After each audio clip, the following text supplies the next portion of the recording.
Shalom Bapak Ibu dan Saudara yang terkasih dalam Tuhan Yesus. Puji Tuhan, hari ini kita masih diizinkan bertemu dalam renungan harian Happy Sword Family. Seperti biasa, mari kita berdoa terlebih dulu.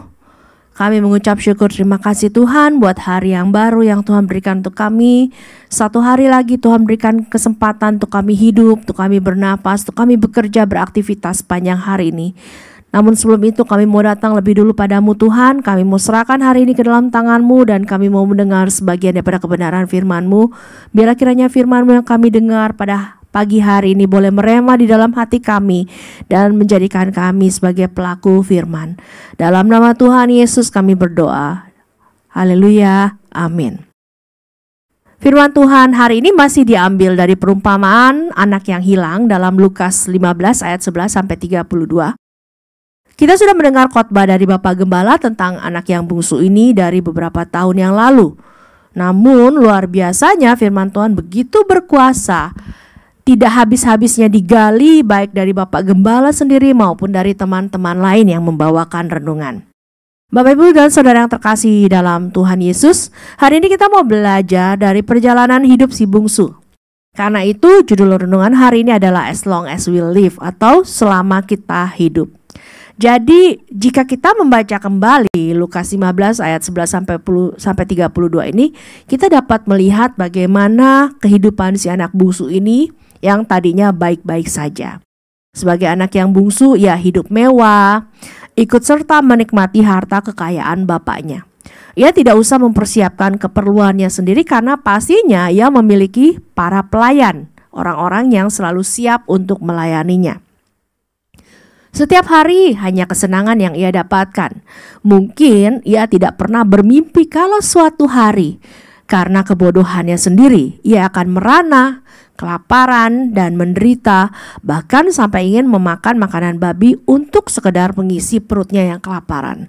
Padahal sebelumnya, perutnya selalu terisi oleh makanan yang enak selama ia masih ada dalam rumah bapaknya. Sama seperti si bungsu, setiap orang begitu juga dengan kita akan menjalani kehidupan kita masing-masing. Namun kehidupan seperti apakah yang ingin kita jalani? Apakah kehidupan seperti si bungsu saat masih tinggal di rumah bapaknya? Atau kehidupan si bungsu saat dia melarat, menderita, dan kelaparan? Tentu saja kita semua pasti akan memilih pilihan yang pertama kan? Lalu bagaimana caranya agar kita dapat mengalami kehidupan yang seperti si bungsu saat dia masih tinggal di rumah bapaknya? Langkah pertama adalah kita mau diubahkan. Tuhan Yesus sendiri mengatakan dalam Yohanes 1 ayat 12 sampai 13, tetapi semua orang yang menerimanya diberinya kuasa supaya menjadi anak-anak Allah, yaitu mereka yang percaya dalam namanya. Orang-orang yang diperanakan bukan dari darah atau dari daging, bukan pula secara jasmani oleh keinginan seorang laki-laki, melainkan dari Allah. Jadi sebenarnya saat kita menerima Tuhan Yesus dan kita mengakuinya sebagai satu-satunya Tuhan dan Juru Selamat, maka ada kuasa yang diberikan kepada kita. Saat itu status kita yang tadinya orang-orang berdosa diampuni, dipulihkan, diangkat menjadi anak-anaknya.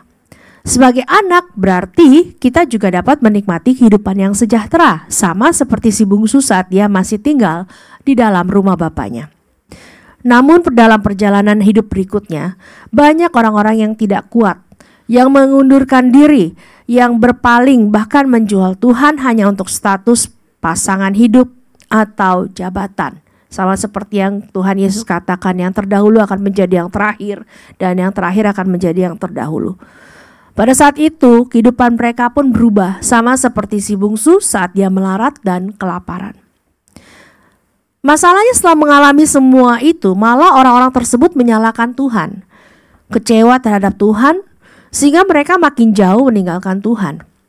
Padahal mereka sendiri yang melakukan kebodohan-kebodohan dalam hidup mereka seperti si bungsu.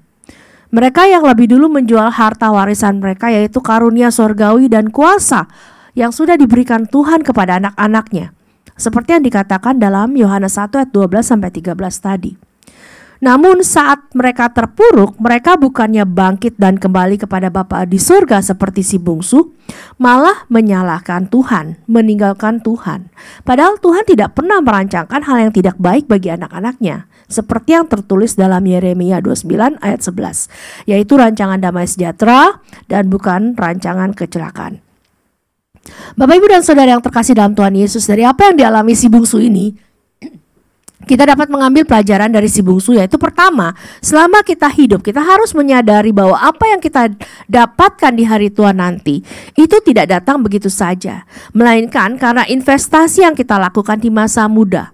Tabur tuai, apa yang kita tabur itulah yang nanti akan kita tuai. Jika kita selalu menabur kebaikan di masa muda, maka kebaikan juga yang akan kita tabur, yang akan kita peroleh, yang akan kita tuai di hari tua kita nanti. Begitu pula sebaliknya. Lalu yang kedua, selama kita hidup, jangan pernah ada kalimat mana mungkin dalam hidup kita. Karena kita sudah menjadi orang percaya. Kita harus yakin walaupun itu mustahil bagi manusia, tapi tidak ada yang mustahil bagi Allah. Ketiga, selama kita hidup, jangan pernah ragu dalam mengiring Tuhan dan melayani Tuhan. Karena Tuhan adalah Bapa yang penuh kasih dan Tuhan itu adalah kasih sendiri. Jika kita sungguh-sungguh hidup dan mengandalkan Tuhan sepenuhnya, maka Tuhan akan mengangkat hidup kita. Jangan pernah bergantung pada manusia, karena itu adalah hal yang terkutuk seperti yang dikatakan dalam Yeremia 17 ayat 5. Tapi kita harus bergantung sepenuhnya kepada Tuhan, mengandalkan Tuhan dan menaruh harap kita kepada Tuhan seperti yang dikatakan dalam Yeremia 17 ayat 7. Sulitkah untuk bergantung sepenuhnya pada Tuhan? Buat saya sendiri masih belajar melakukan hal itu. Saya tidak akan mengatakan sulit karena saya tahu Tuhan akan menolong saya. Kuncinya adalah penundukan diri dan berserah sepenuhnya kepada Tuhan.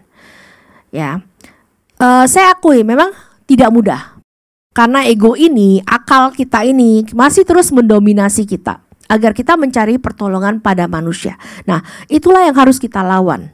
Kita harus mencari pertolongan dari Tuhan saja. Kita harus dapat menundukkan diri sendiri. Kita harus sabar menunggu waktunya Tuhan untuk menolong kita. Walau kadang waktu Tuhan itu terlalu pas ya, terlalu mepet buat kita. Tapi kita harus tetap percaya karena waktu Tuhan itu adalah yang terbaik buat kita. Keempat, selama kita hidup kita harus menyadari bahwa setiap saat, setiap hari kita menjalani hidup ini bukan karena kekuatan kita sendiri, melainkan anugerah Tuhan. Saat kita bangun di pagi hari, hendaknya kita menyadari bahwa itu adalah kesempatan yang Tuhan berikan untuk kita hidup satu hari lagi. Mari kita nikmati satu hari yang telah Tuhan berikan itu dengan penuh ucapan syukur dan hidup hanya untuk Tuhan, sehingga mati pun nanti akan menjadi suatu keuntungan bagi kita. Kelima, selama kita hidup, ada satu titik di mana kita tidak tahu apa yang harus dilakukan. Ada titik di mana kita merasa terjepit, terhimpit. Tetaplah tenang kalau hal itu terjadi. Duduklah di bawah kaki Tuhan. Berdiam dirilah. Mazmur 23 akan menguatkan kita bahwa Tuhan adalah gembala yang baik yang akan menuntun kita ke air yang tenang. Dan keenam, selama kita hidup, mari kita terus hidup dengan hidup yang berintegritas agar perjalanan hidup kita, terutama perjalanan hidup kita secara rohani, lancar. Ingat bahwa Tuhan adalah Tuhan yang memiliki integritas. Darinya lah kita belajar dan percaya bahwa Tuhan tidak akan pernah meninggalkan kita sebagai yatim piatu, karena Ia adalah Tuhan yang bertanggung jawab dalam hidup kita. Selama kita hidup menurut kehendak-Nya, menurut firman-Nya tidak menyimpang ke kiri dan ke kanan, maka godanya dan tongkatnya akan selalu menyertai kita. Mari kita berdoa.